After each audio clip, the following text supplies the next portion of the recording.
Off went my thoughts. Look, every time I thought about it, the situation, and I thought about it a lot, my thoughts would just go everywhere. Like I was on some kind of meandering yet whirlwind sort of a dance. They were like monkeys swinging in the circus of my mind. First they would spiral, and then they would swing out in all sorts of scenarios. And so I'm thinking this could happen or that could happen, and all being played out like a grand drama on the stage of my consciousness. Anxiety and worry swirling all around through the storyline, and then once more into the deep troughs of despair, desperation, self-loathing. And then the dance begins again with anxiety. And planning, controlling, manipulating, all to keep me safe. I recently asked someone this question: how much are you a slave to the God of being in control? How much are you a slave to the God of being in control? You see, we like to be in control, don't we? To have absolute certainty. It kind of calms us.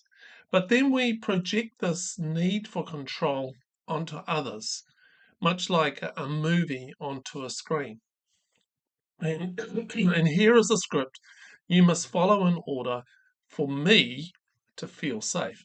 And so often our concern for others may well be more of a reflection of a self-centered need for certainty.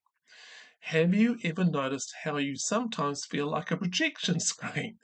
People projecting their fears, their worries, their stress, their monkeys onto you, are being told what to do for the sake of their security. Surely their mental wellness is ultimately their responsibility. You see, we can so easily become the monkeys in somebody else's circus, codependent on their dance. And perhaps it's better to know our own circus and to become the ringmaster of our own troupe of clowns, monkeys, and prancing ponies. Most days I spend some time reading poetry. Specifically, I like to read or listen to a poem in the book of Psalms from the Bible, because here we find heart talk. Here we find people just like ourselves either vomiting out um, pain and struggle, lows of suicidal despair, or the ecstatic feelings of worship. All the swings and swirls of human experience, I think, are gathered in the Psalms. And then, so I come often to one of my favorite Psalms, Psalm 121. It says this: I lift up my eyes to the hills. From where will my help come? My help comes from the Lord who made heaven and earth. He will not let your foot be moved. He who keeps you will not slumber. He who keeps Israel will neither slumber nor sleep. The Lord is your keeper. The Lord is your shade at your right hand. The sun shall not strike you by day, nor the moon by night. The Lord will keep you from all evil. He will keep your life. The Lord will keep you going, will keep your going out and coming in from this time on and forevermore. I've been reading and meditating on this poem for the past week, mulling it over during the night when the circus monkeys wanted me to take them on a wild dance. And it's that first verse that grabbed me. I lift up my eyes to the hills, or in some versions, it's mountains. I have hills, mountains in my life. Towering places that seem small and actually quite beautiful from a distance, like mountains. But as you get nearer and more engaged with the physicality of them, they may well feel overwhelming, scary, and anxiety inducing. And I know that in and through those mountains and hills are valleys. Some of them are very dark. And another psalm, which is probably one of the most well known, Psalm 23, it talks about walking through the darkest of valleys.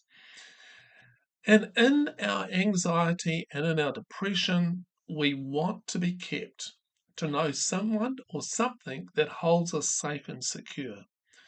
A word that repeats itself heaps through Psalm 121, or a concept, is the word keep.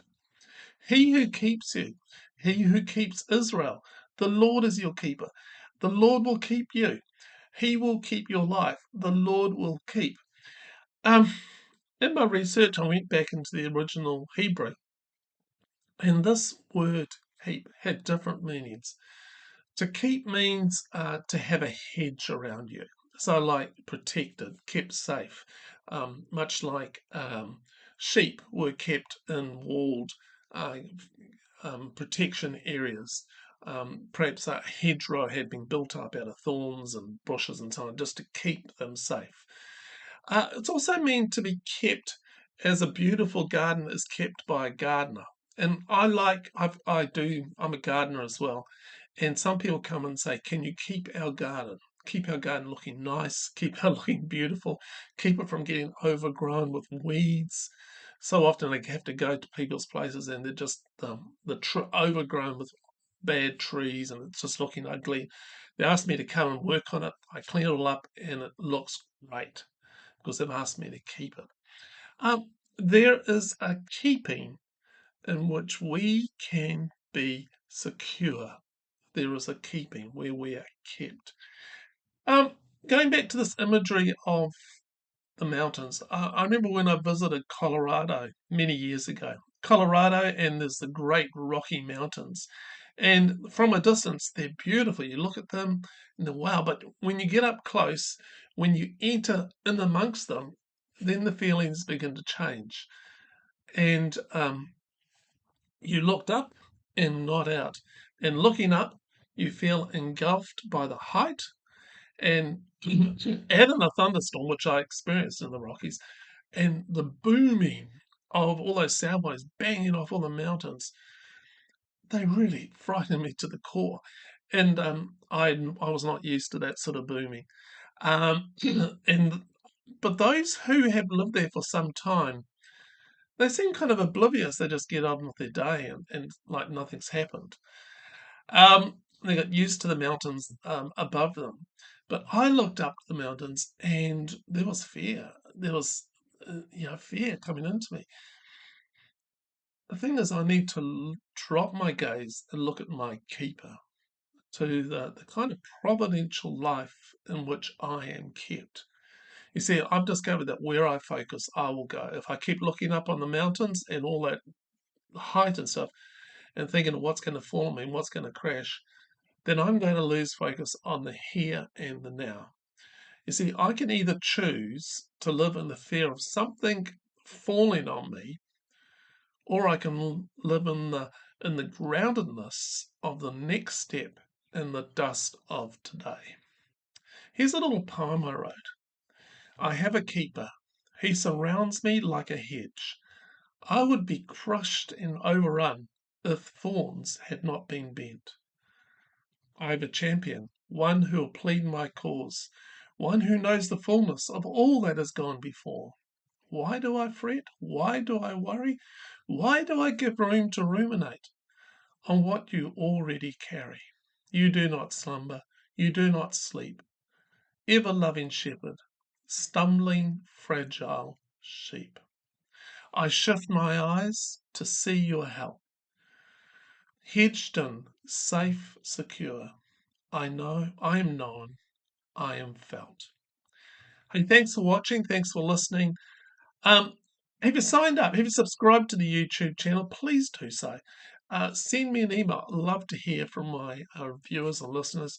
Sign up to my email list because what I like to do is I like to send out emails during the week to encourage people and also to tell them about upcoming classes and courses that can be helpful.